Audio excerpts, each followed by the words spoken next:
Hi, Saffy. Hello, Simon. We're kind of alone.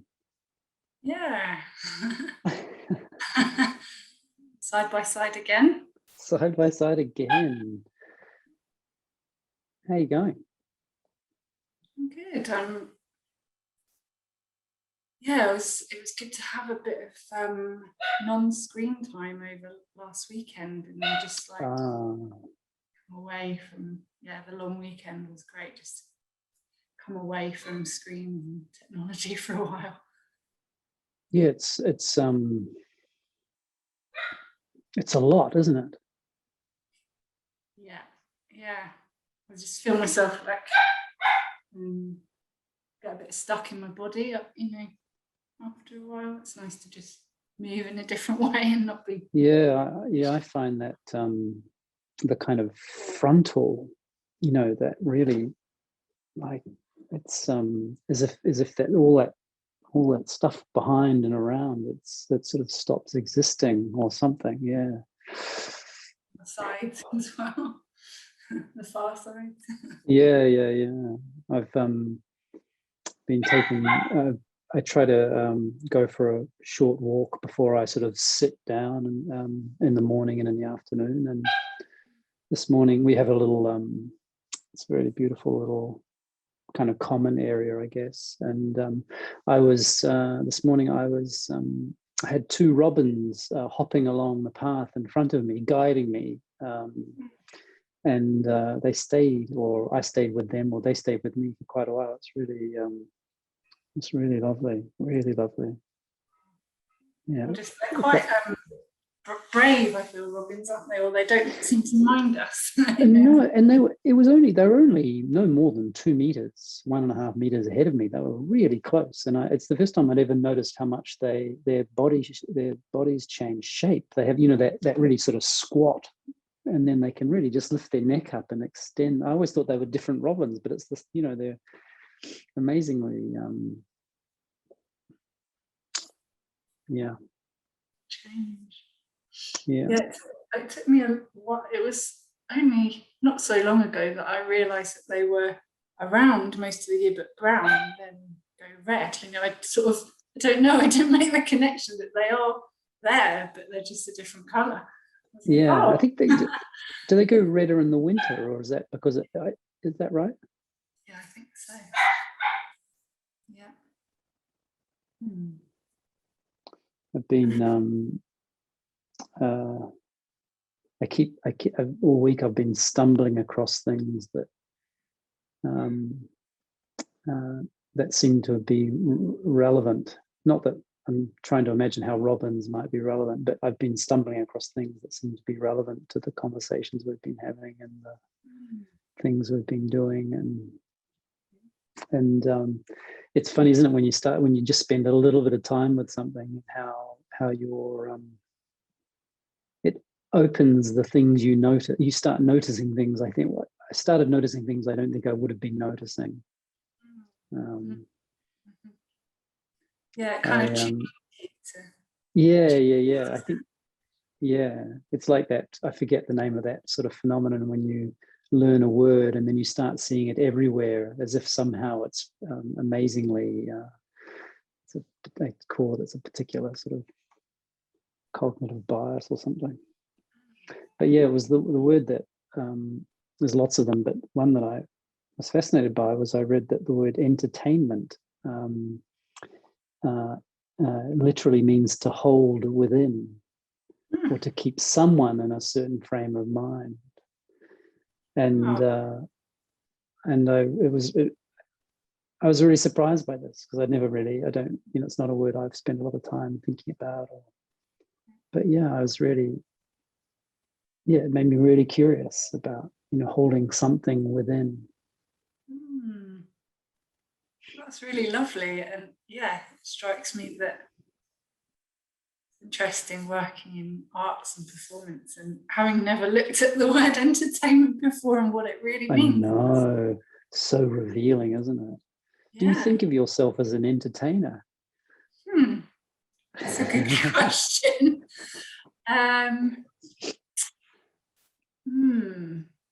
Do I?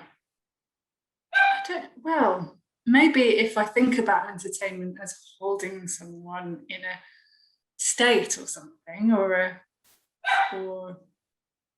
inviting people into a certain kind of thing, then yeah, I could think about entertainment being an entertainer in some ways, or offering entertainment. But I suppose for me, the entertainment thing is, I think about it having a certain sort of brightness and quality and kind of way of performing, which maybe I don't always associate with myself or work, or so it's in, and maybe there's could be a taste thing as well that comes in when I think about entertainment. Oh, right. Yeah, it's so true, right? Yeah. This is not what I do. This is serious. It's not entertaining. Maybe. Sometimes it's hopefully entertaining, and in the way of like holding people's attention. Maybe. Yeah. I think about entertainment as holding people's attention. But I found that beautiful, the idea of keeping someone in a certain frame of mind. I mean, it's a bit weird as well, isn't it? Because it's a little bit like that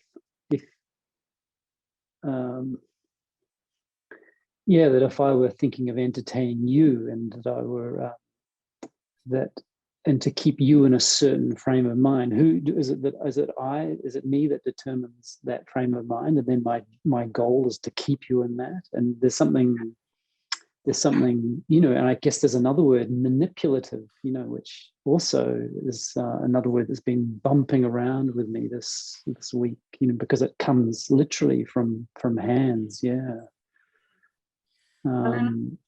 suppose it's not a very sort of circular relationship, if you think about like what you're saying about, is it just me that's creating? Well, maybe it's all of us that's creating something. If we're together, we're creating something between us.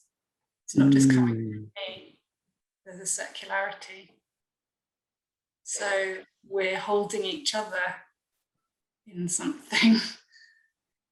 So maybe we are, what am I saying with that? Just that, who's creating the thing? Yeah. Because it's not like I feel like this is a continuation of these conversations, but it's not as if we have someone in mind.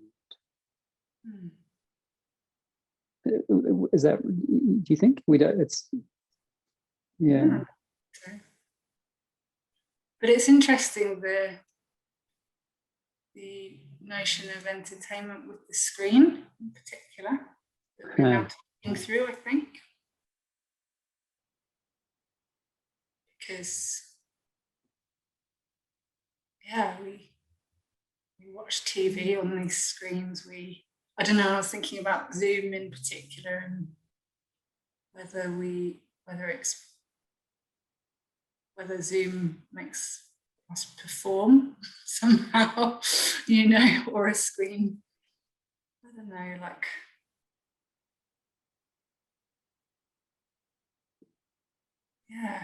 and at the moment, lockdown, the screen is a channel for all these entertaining things.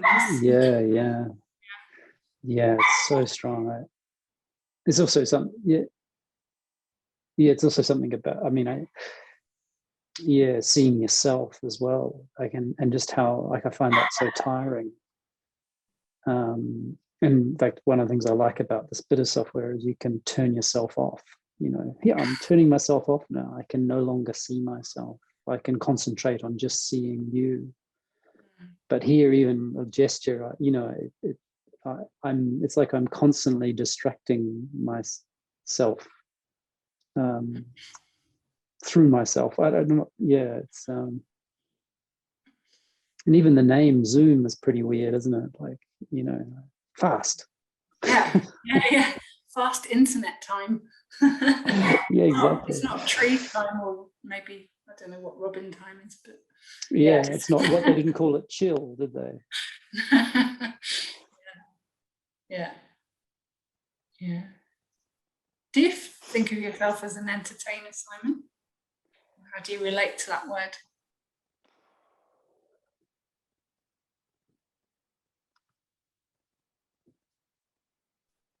Yeah, it's no. no, and yet I think I missed.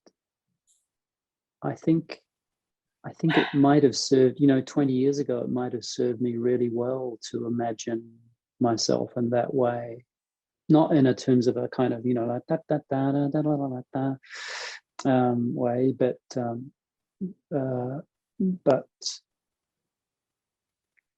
I don't know. Actually, it's weird because I think that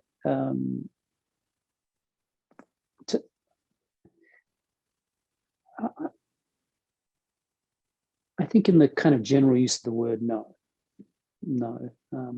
Part of my curiosity about making things has always been about the act of making them as opposed to the act of them being received or seen or felt or experienced. But then also aware, certainly in choreography, of spending enormous amounts of time and energy thinking about the experience of viewers, the experience of an audience. And so that idea of holding within, of keeping them, of using my hands and my skills to hold and to keep, that resonates really strongly with me, except the certain frame of mind thing, because it's a little bit like it feels manipulative in the the modern sense of the word, that when we manipulate people, we it's doing something to someone else for our own advantage,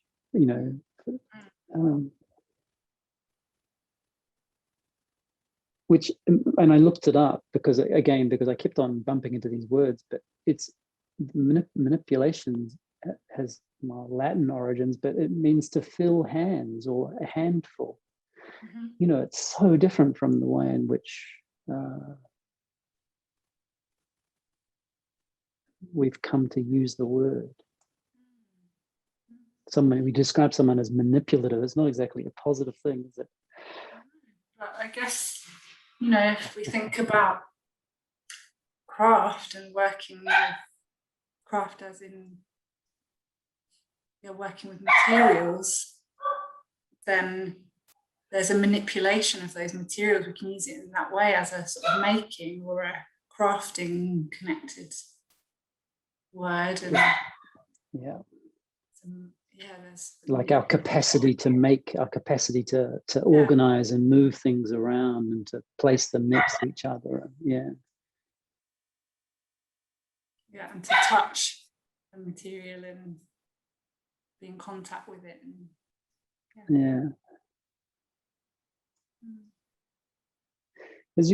I wanted to ask you if you've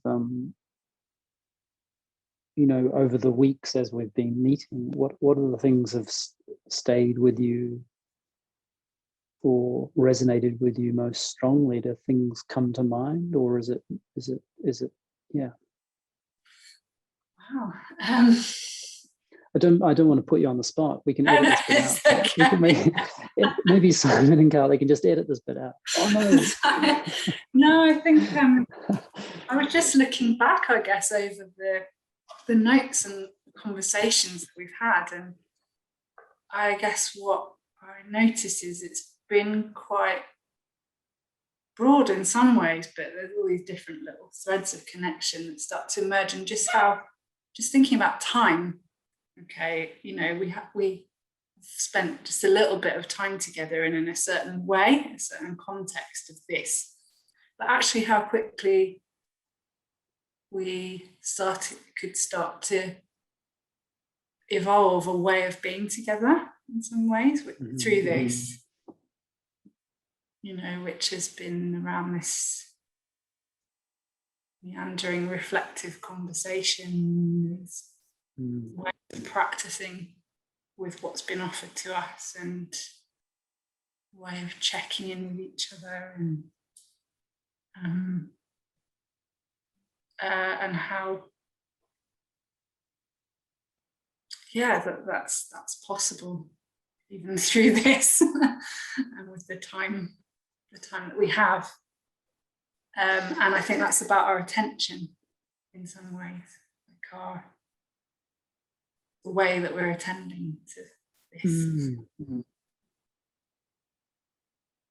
Yeah, it strikes me it's been quite, there's been a sort of a gentility about it. I'm not forcing something.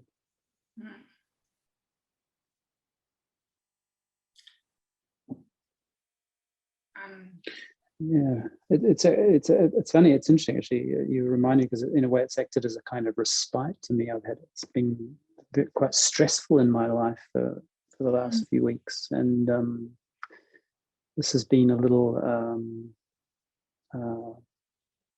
a moment of respite.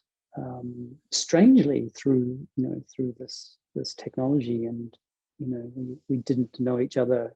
I mean, we knew each other a bit, but not really. We're holding a space for each other as well. Yeah.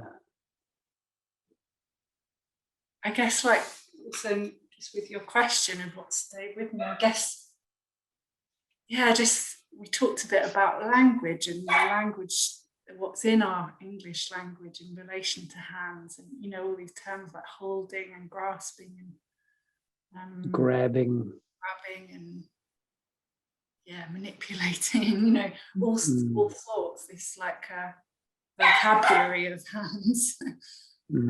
How when we talked about it and I started paying more attention to that, how often it comes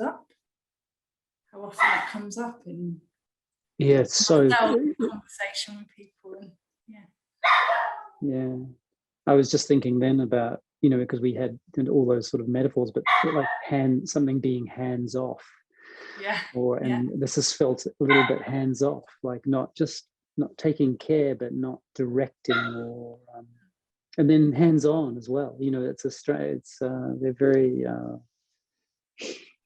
I remember those ones about like something's out of my hands or out of our hands, and it's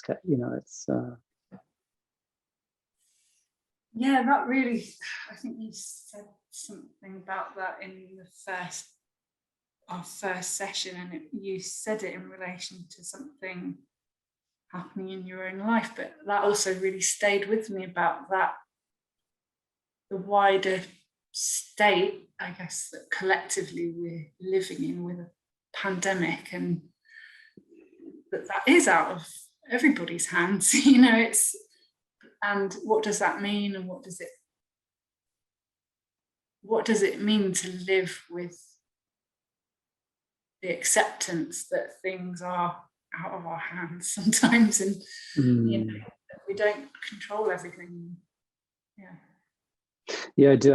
It would have been a year ago now that so we're in April 2021, so late March. I remember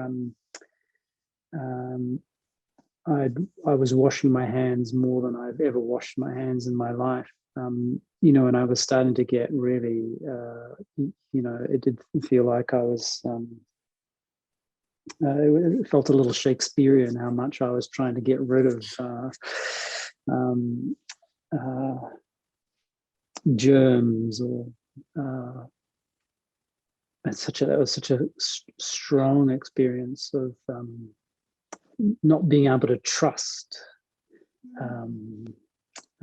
the cleanliness or the relative cleanliness of my hands. And speaking to friends and family who had similar experiences, really scrubbing away. Scrubbing hands.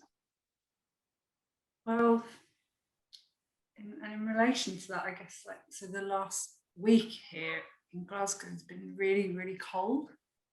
And I noticed how quickly my hands responded and changed, and just suddenly got really sort of ultra dry, and really texture changed.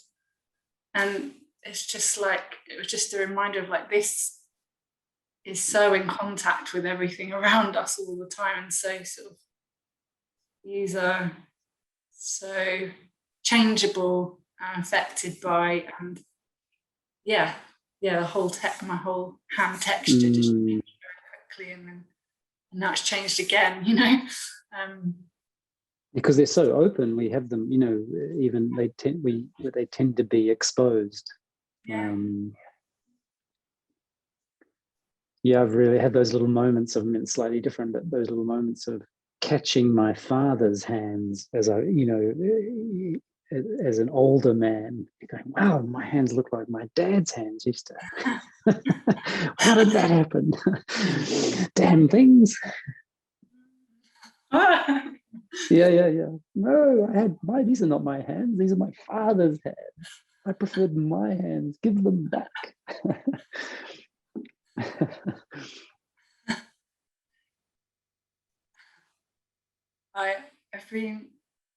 Last time I saw my mum, I think I was trying to pay more attention to her hands, actually, and it wasn't recently, but there was something,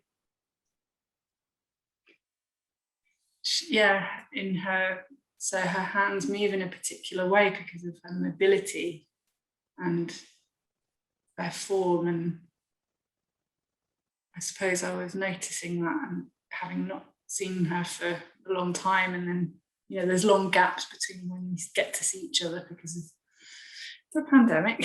But yeah, just noticing her hands, how they are when I see her, and how they've changed quite rapidly, and how, wondering what they were like when she was my age, and you know, if I remember that. And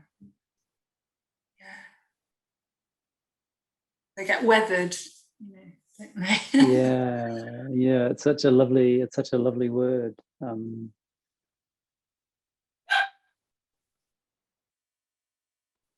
wondered if you want to do some do our little do we call it a duet? Yeah. A quartet? No. Yeah. Or ditty, in the words of entertainment. Ditty, yes. This is the entertaining part of the. How long do you want to do that for? Well, we've often done it for about 10 or 12 minutes at a time, but we could go a bit longer. Should we do that? Yeah, should we say like 20 minutes?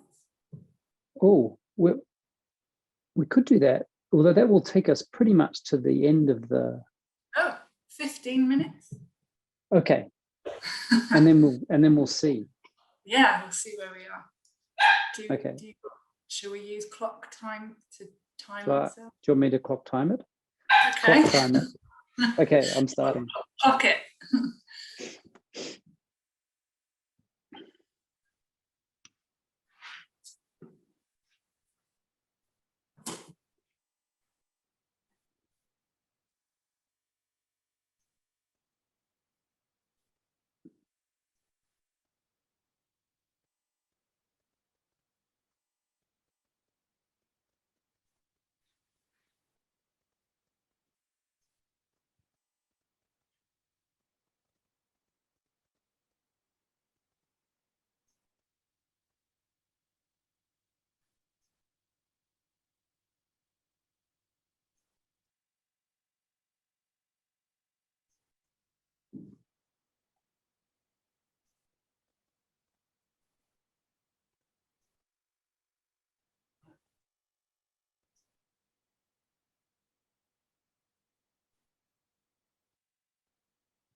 Hmm.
A soundtrack.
That's our time.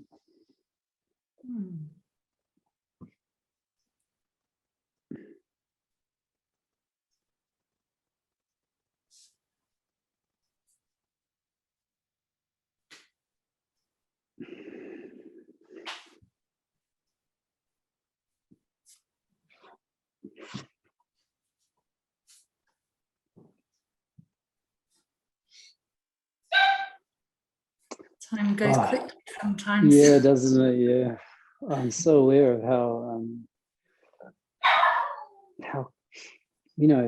it's complex enough, the play with these, but then seeing you, seeing me, seeing the camera. We've talked about that before, but I find it almost bewildering. And I think also partly because it's so seductive, to be seeing what you're doing while having it reflected. Yeah, it made me, I guess as we were playing, that word entertaining was staying with me a bit, of like, because we can see ourselves and each other, like if there is a holding of someone in a place or a state, is it ourselves as well as each other? You know, we entertain ourselves as well as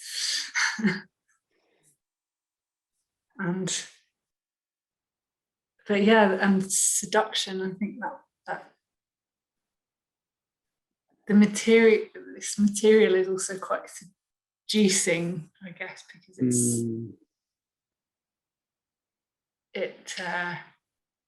and it's the way it's all linked up, and these punctures, I think you called them last week, these red.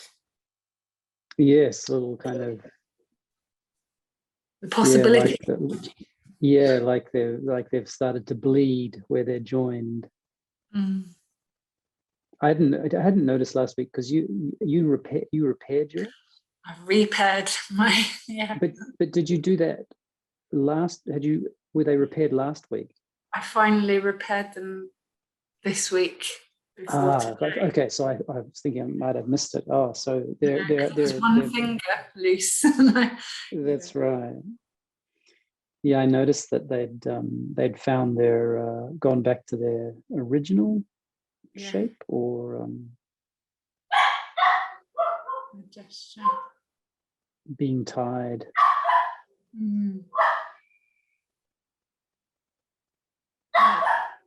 I mean, it occurs to me that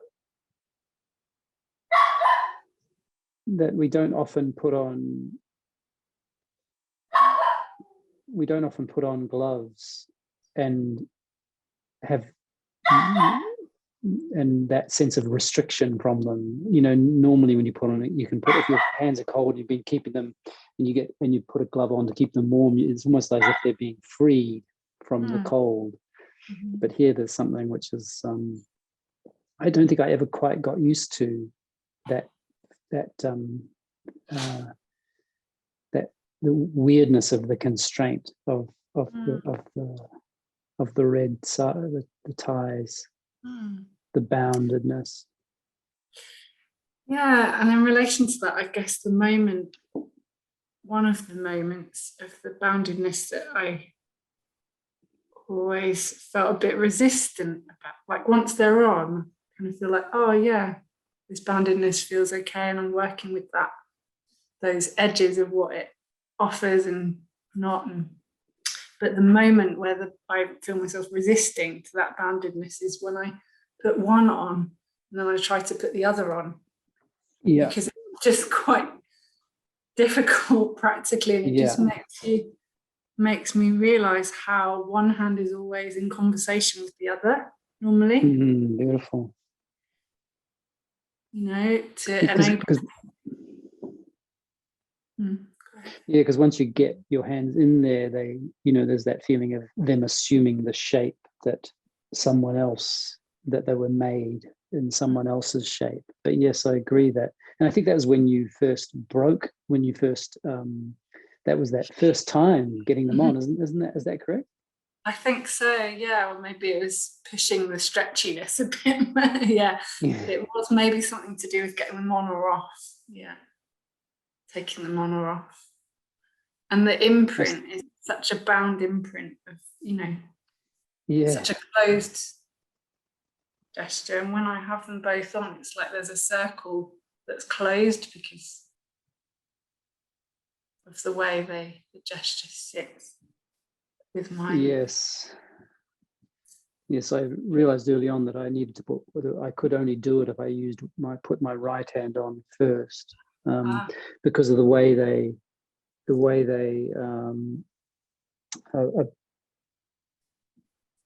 kind of circle around each other. If I try the other one, it's too far around, and I need kind of some leverage. Use the hand out to help me put them on. Yeah, like now, I want to use my That's right. Hopefully Simon's not watching at this point.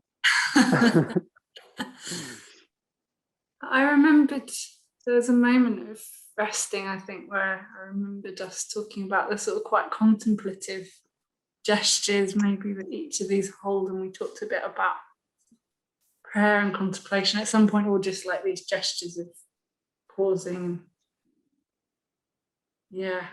And because I think also that, because I don't know, for me, when I have my hands like that, there's also the tendency that the kind of rocking is, and then it's a very small step to prayer or contemplation, and it feels so, it's doing that with you, the collision of doing that with you, and the sort of sense of the playfulness and the space of that seems to be in stark contrast. There's something about this technology that we're using that it makes it possible, but there's a real kind of collision of things for me there, which I really appreciate.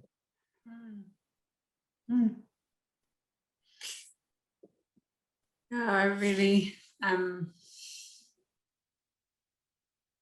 enjoy the possibility of, we talked a bit about the close-upness and enjoying these textures and the possibility of these like micro worlds that working with this situation offers us, or that we can offer to each other, I guess.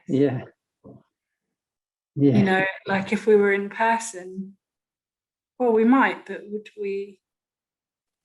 Or how often do we invite someone into these like really micro worlds? This setup affords particular ways of being together. That's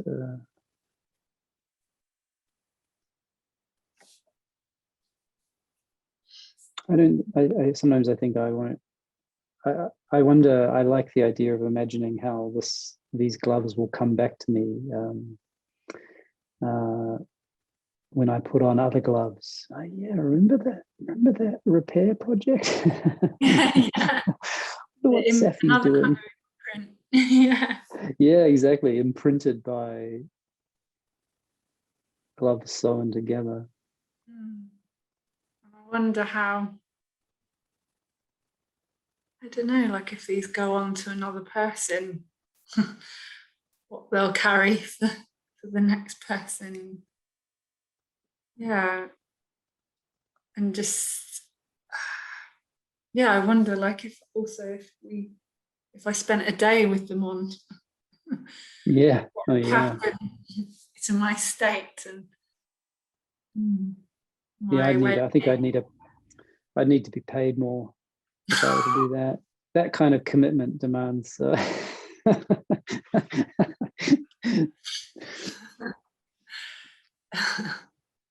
but also like the texture of them, the particular texture of them. I remember you talking about your oven glove and they look like them, but the texture of these also, I had a memory of some gloves when I was a child, like some really, really yellow gloves that I'd forgotten I had when I was like 5 or something.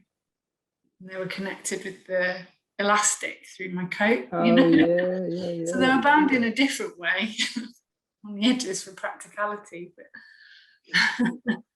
to keep them together. That's something I'd never seen that until I came to the United Kingdom. I'd never seen that phenomenon of gloves being, connected to each other like that.